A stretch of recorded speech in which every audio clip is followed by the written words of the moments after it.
Welcome to the Jamesburg Presbyterian Church. Today is Wednesday, January the 13th, 2021.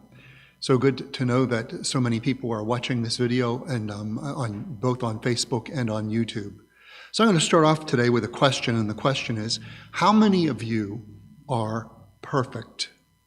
I mean, how many of you have never done anything that you would regret? Never in your life, not once. You've always been perfect. You've never said anything that might be offensive today, even 20 years ago. You've never hurt anyone's feelings. You've never stepped on anyone's toes. See, I'm not seeing very many hands, if any, because all of us can fall short of God's glory, as the Apostle Paul says. The Apostle Paul says, all sin, all fall short of God's glory. The reality is human beings are capable of making mistakes. We're capable of doing something that seemed like a good idea today, but tomorrow would seem like an incredibly bad idea. As a matter of fact, we see it in our lives. We can look back at things that we regret, things that if we could travel back in time, we would give ourselves the advice, don't do or don't say that particular thing. I'm not just talking about things that turn us away from God. I'm talking about things that involve the hurting of feelings or hurting other people. These things are called sin. So, and I contrast that with the culture. Paul recognizes that we all sin. Paul recognizes that none of us are perfect. Paul recognizes that every day we're quite capable of doing something incredibly stupid. But our culture has a different view on this. Our culture says, and this is part of postmodernism, that if you did something even 20 years ago, that we would judge by today's standards as being wrong or hurtful, that we can hold you accountable for that thing you did 20 years ago. It's called cancel culture. And we see celebrities who have done things that probably were ill-advised, that they thought maybe were funny in the entertainment world, and now are having to pay a price for that thing that they did 20 or 30 years ago. All of us sin. All of us fall short of God's glory. The culture says none of that can ever be removed from you. You can never be forgiven for anything that you did, even back when you were in college. But in the church, we realize that God is able to take our sin from us. We don't have to carry that burden of guilt. From a Christian perspective, the theology is different than the cultural perspective.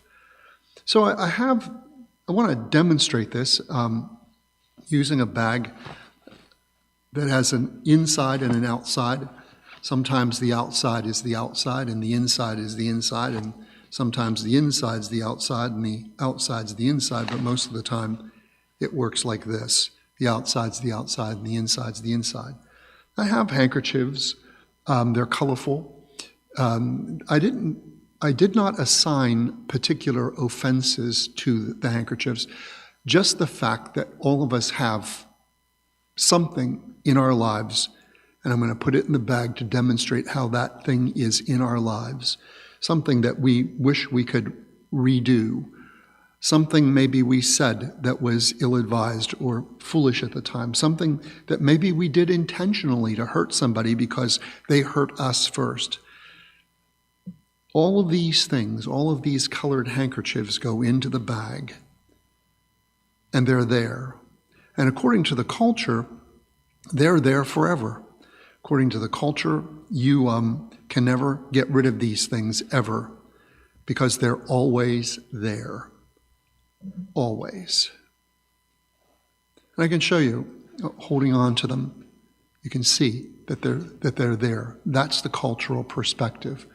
That's how we mostly live our lives in our world today. Once you do something, it's done and it can never be taken away. From a Christian perspective, we believe in forgiveness. And if God can take these things away, if God can forgive us of those offenses, then we too need to forgive others. And that's part of the dilemma in the culture.